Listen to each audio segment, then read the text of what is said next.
Bonjour et bienvenue à la machine à écrire. Confondez-vous parfois la graphie de on, o-n et de on, o-n-t? De nombreux mots français ont la même prononciation, mais s'écrivent différemment. C'est ce qu'on appelle des homophones.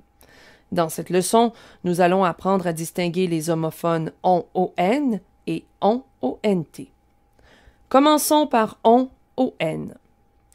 On est souvent employé au sens de nous.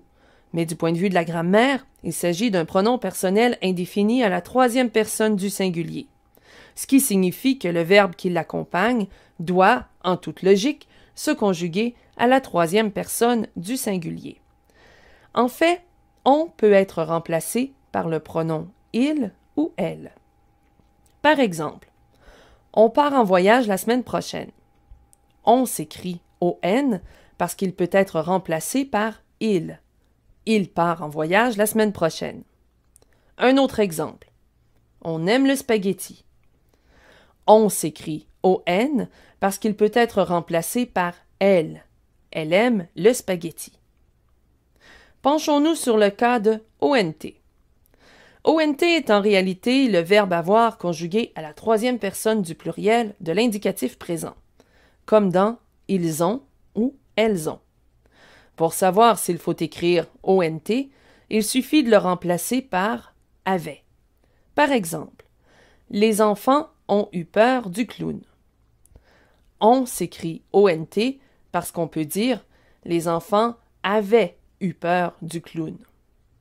Un autre exemple. Mes parents ont collectionné les timbres pendant plusieurs années.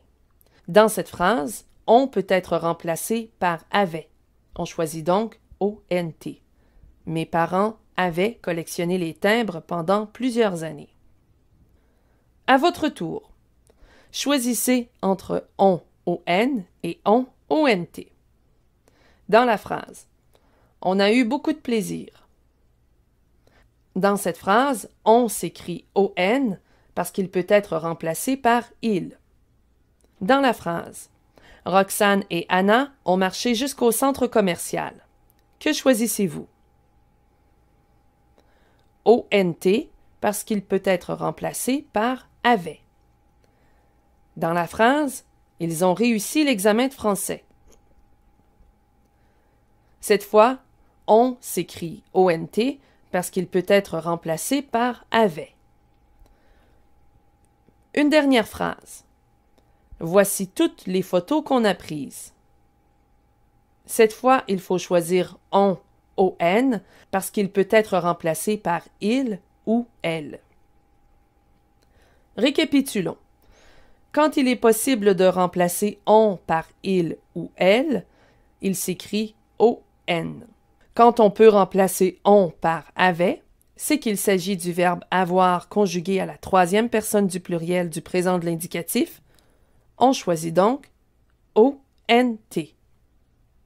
Voilà ce qui conclut cette leçon.